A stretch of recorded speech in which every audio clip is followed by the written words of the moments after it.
আসসালামু আলাইকুম। ওয়ালাইকুম আসসালাম ভাই। কেমন আছেন ভাইজান? আলহামদুলিল্লাহ ভালো আছি, আপনারা কেমন আছেন? আলহামদুলিল্লাহ, আল্লাহ পাকের দয়ায় খুবই ভালো আছি। সকল প্রশংসা আল্লাহর। আপনি কত বছর আগে কুয়েতে আসছেন বা দেশের বাড়ি, আপনি পরিচয়টা দিয়ে? আচ্ছা, আমার নাম হচ্ছে আমির হোসেন। আমার দেশের বাড়ি হচ্ছে কুমিল্লা জেলা, বড়ুরা থানা। আমি কুয়েতে আসছি আপনার 2004 সালে, এখন প্রায় 23 বছর হয়ে গেছে। মাশাআল্লাহ। তো তখন কত টাকা খরচ করে আসছেন? কি কোম্পানিতে আসছেন? আচ্ছা, আসলে মূলত ওই সময় তো এত কিছু বুঝতাম না।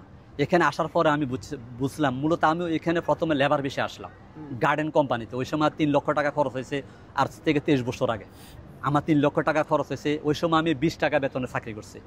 5 বছর আমি 20 টাকা বেতনে চাকরি করলাম। তারপর নিজের মেধা দিয়ে, নিজের ট্যালেন্ট দিয়ে আমি কুয়েত ইন্টারন্যাশনাল এয়ারপোর্টে, Kuwait Airways aviation service mechanical পোস্টে আমি এখানে একটা চাকরি নিই। আমার চাকরির বয়স আজকে প্রায় 18 বছর হয়ে গেছে। এখানে কুয়েতের হিসাবে আমি হিসাব করি, বর্তমানে আমার বেতন প্রায় 2 লক্ষ টাকা। আমি এখানে মেকানিক্যাল পোস্টে চাকরি করি।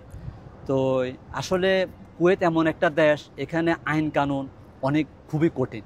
ঠিক আছে, আপনারা আসলে আমার কুয়েত সম্পর্কে জানতে চাইতেছেন বা আমার সাক্ষাৎকার নিতে চাইছেন। তো আমি আসলে যারা বর্তমানে কুয়েতে আসতে চাইতেছেন বা কুয়েতে আসতে আগ্রহী, আমি আসলে তাদের উদ্দেশ্যে আপনাদের মাধ্যমে কিছু কথা তুলে ধরবো। তারা আসলে কুয়েতে আসলে কি ধরনের সুযোগ সুবিধা পাবে বা কোন সুযোগ সুবিধা থেকে তারা বঞ্চিত হবে। আসলে মূলত কুয়েতে যারা আসতে চান, কুয়েতে আসতে হলে মূলত যারা কাজ জানে থাকেন, কাজ জানি আপনারা আসলে কুয়েতে আসবেন। কুয়েতে না, বিশ্বের যে কোনো জায়গায় আপনারা যদি কাজ জানে যান, তাহলে আপনাদের কোনো ভাতের অভাব, খাওয়ার অভাব, টাকার অভাব হবে না। আমাদের দেশে থেকে অনেকেই আপনার ডাইরেক্ট চলে আসে, লেখাপড়া করছে, বিএ পাস করছে, আইএ পাস করছে, দেশে কি করবো চলে আসে। এখানে আইসা কোনো কাজ পায় না। ভাইয়ে আনছে, দোস্ত আনছে, বোনের জামাই আনছে, চাচা আনছে, খালু আনছে, যেই আনক, আনার পরে এখানে কাজ দিতে পারে না, অনেক গরম, কাজে একদিন গেলে অনেকে সার্টিফিকেট নিয়ে আসে দেশ থেকে। সার্টিফিকেট কতটুকু মূল্য আছে দেশে? আচ্ছা ভাই, এই দারুণ একটা কথা বলছেন। আসলে মূলত অনেকে আইএ পাস করে, বিএ পাস করে আপনারা সার্টিফিকেট নিয়ে আসেন, আপনাদের এই সার্টিফিকেট আর এই দেশে কোনো ভ্যালিউ নেই। সোজা কথা, এক কথায়, যদি আপনি কোনো টেকনিক্যাল সার্টিফিকেট নিয়ে আসেন, কোনো ইঞ্জিনিয়ারিং সার্টিফিকেট নিয়ে আসেন, তাহলে আপনি কোনো কাজের সার্টিফিকেট নিয়ে আসেন, তাহলে এটার ভ্যালিউ এই দেশে আছে, এটার ভ্যালিউ যে কোনো জায়গায় আছে। আপনি আইএ, বিএ, এমএ পাস করে এখানে চলে আসেন, এইটা যে কোনো জায়গায় দিলে এটা কোনো কাজ হবে না। এই সার্টিফিকেটের কোনো ভ্যালিউ নাই। এখানে সার্টিফিকেট আনতে হলে সার্টিফিকেটের একটা করা লাগে, রেজিস্ট্রেশন করা লাগে, এম্বাসির সিল সপ্পর লাগে। আপনি আইএ পাস করছেন না করেন নাই, আপনি কি মেকানিক না আপনি কি ইঞ্জিনিয়ার নাকি ইঞ্জিনিয়ার না, ডক্টর না, এখানে এম্বাসির মাধ্যমে এটাকে সত্যায়িত করা লাগে, ছাড়পত্র দেওয়া লাগে। কিন্তু আপনি যদি ছাড়পত্র না দেন, এমনি সার্টিফিকেট শু করেন, তাহলে আপনি পুলিশের কাছে ধরা খাবেন। এটা এক ধরনের একটা জালিয়াতি।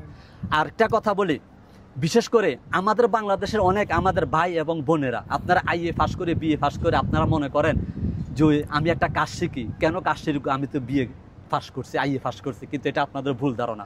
বর্তমানে আমি যে দেশে আছি, এই দেশে কুয়েতে থাকি, এখানে আমরা যত রেস্টুরেন্টে খাবার খাইতে যাই, যে কোনো চাইনিজে যাই, সব নেপালি, ইন্ডিয়ান, শ্রীলঙ্কান, ফিলিপাইন, যে কোনো দেশের অন্য রাষ্ট্রের ইয়ং এবং বিউটিফুল এবং হ্যান্ডসাম ছেলে এবং মেয়েরা কাজ করে। তারা কিন্তু সবাই ডিগ্রি প্রাপ্ত। বর্তমানে রেস্টুরেন্টের বিশ্বের সব জায়গায় আছে ভ্যালিউ।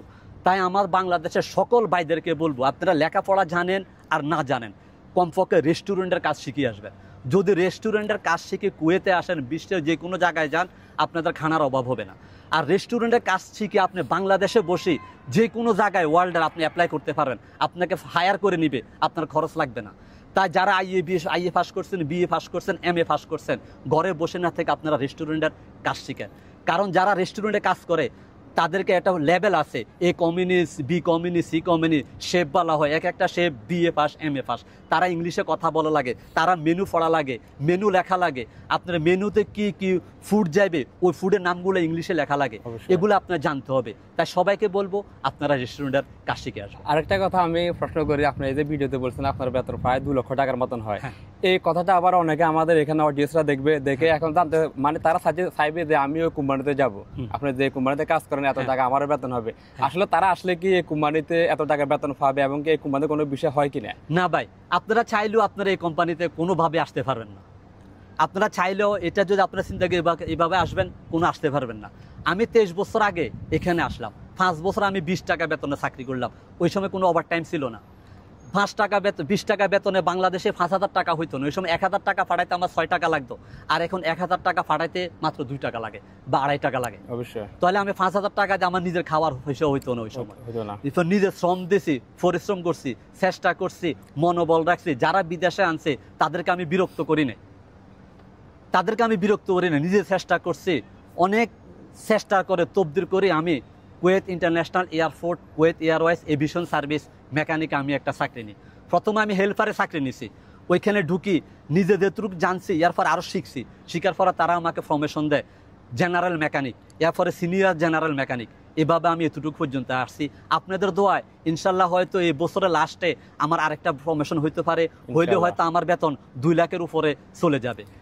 আপনাদের কোম্পানির কি সরাসরি বিষয় হয় না? না, আমাদের এই কোম্পানির আসলে মূলত বাংলাদেশিদের কোনো সরাসরি বিষয় হয় না, কারণ বাংলাদেশের কোনো ট্যালেন্ট নাই, তো কোনো কাজ জানা নাই। অবশ্যই এখানে সরাসরি বিষয় আছে। যারা ফ্লাইটে কাজ করছে, ফ্লাইটে আপনি ফুড সার্ভিস দিচ্ছেন, ফ্লাইটের এভিয়েশনের সার্ভিস দিচ্ছেন, ফ্লাইটের আপনার লোডিং আর লোডিং করছেন, তাদের জন্য সরাসরি কাজ।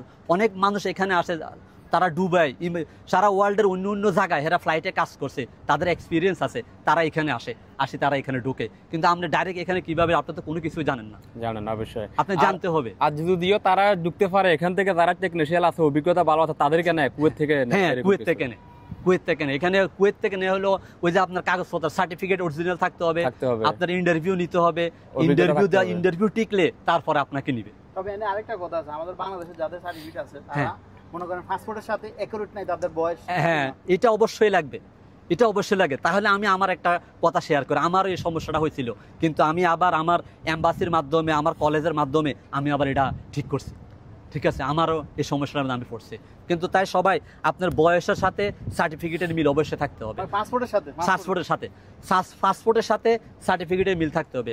সার্টিফিকেটের যেই নাম, পাসপোর্টের সেই নাম হতে হবে। সার্টিফিকেটে আপনি কত সালে এসএসসি পাস করছেন, আপনার পাসপোর্ট কত সালে বানাইছেন, জন্ম নিবন্ধন কবে, টোটালি এটার একটা মিল থাকতে হবে। উল্টাপাল্টা হইলে, আগে কিন্তু এরকম ছিল না, বর্তমানে তারাও শিখে গেছে, কারণ তারাও শিক্ষিত, লেখাপড়া, এবং তারা যারা এগুলো চেক করে, এখানে লেখাপড়া জানেন না লোক তারা বসাইছে।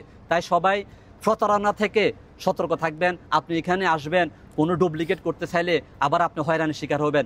এই হয়রানি হবেন না, আগেভাগে সব কিছু প্রস্তুতি নিয়ে আসবেন, জেনুইন কাগজপত্র নিয়ে আসবেন, অরিজিনাল সার্টিফিকেট নিয়ে আসবেন। আর একটা কথা, অনেকে আমাদের বাংলাদেশ থেকে এখন দালালের মধ্যেও প্রচুর লোক আসতেছে, মিথ্যা আশ্বাস দিয়ে বলতেছে 8 ঘন্টা ডিউটি, পাশাপাশি ওভার টাইম আছে, তুমি ওভার টাইম করে এত টাকার বেতন পাবা, এই কোম্পানি সার্ভিস করে এত টাকার বেতন পাবা। কিছুক্ষণ আগে একটা লোকের সাথে কথা বলছিলাম, তো এই সম্বন্ধে কিছু বলেন বাইরে ওভার টাইমের ব্যাপারে। আচ্ছা ভাই, বাইরে আরেকটা কথা বলে, সুন্দর একটা কথা জিজ্ঞাসা করছেন। আসলে বাংলাদেশে, কুয়েতে আমাদের বাংলাদেশে অনেক দালাল আছে, তারা আপনাদেরকে বিভিন্ন ধরনের কথা বলে বাংলাদেশের মধ্যে ফোন দেয় যে আমার কাছে এরকম একটা বিষয় আছে, 8 ঘন্টা ডিউটির পরে 4 ঘন্টা ওভার টাইম পাইবো, কাজের আছে, অনেক বেতন পাইবো, অনেক টাকা পাইবো, মাসে 50,000 টাকা বেতন পাইবো। তাহলে বাংলাদেশের মানুষ এই কথা শুনি ভিসার জন্য পাগল হইয়া যায়। আপনাদের জন্য বলি ভাই, বর্তমানে কুয়েতে প্রচণ্ড গরম, আর হচ্ছে যে প্রচণ্ড চেক, যতগুলা দোকান আছে আনলিগাল সব বন্ধ, মানুষে কোনো কাজকর্ম করতে পারে না। সোজা কথা, রুমে বসা, ডিউটি যাওয়া, এছাড়া কোনো না। মানুষ এমনকি দোকান থেকে যে খাবার কিনে আনবো, ওই দোকানটাও বন্ধ। দোকান থেকে যে একটা খাবার কিনে আনবো, একটা পানি কিনে আনবো, ওই দোকানটা বন্ধ। সস্তায় যেগুলো আমরা খাবারগুলো পাইতো, আমরা বাংলাদেশে বাইরে অনেক দোকান দিত বিল্ডিং এর নিচে, ওই দোকানগুলো সব বন্ধ করে দিছে, কারণ এগুলো আনলিগেল। ঠিক আছে, এরপরে ওভার টাইম তো নাই, ফার্ট টাইম তো নাই, আপনি কোথায় ফার্ট টাইম করবেন? কোম্পানির বেতন বর্তমানে 70 টাকা এক একটা ক্লিন কোম্পানির বেতন, কিন্তু 8 ঘন্টার পরে যে আপনারা ফার্ট টাইম করাবে, তাদের তো কোনো কাজে নাই, কোথেকে আপনারা ওভার টাইম করবেন? তাই দালালের কথা কান না দিয়ে যদি আপনি মেনে থাকতে পারেন, যদি আমার 8 ঘন্টা ডিউটি, আমার 20,000 টাকা বেতন, এটাই আমার সই, তাহলে আসতে পারেন। আর দালালে আপনারা বলবো 50,000 টাকা বেতন পাইবেন, 8 ঘন্টা পরে ওভার টাইম, এই প্রবলম্বন নিয়ে, এই লোভ নিয়ে বিদেশে আসার দরকার নেই। শুধু কুয়েত না, বিশ্বের যে কোনো জায়গায় যাবেন। আচ্ছা, আমরা এই ধরনের যে তথ্যগুলো দিই আমাদের চ্যানেলে, হ্যাঁ, এইগুলা কেমন?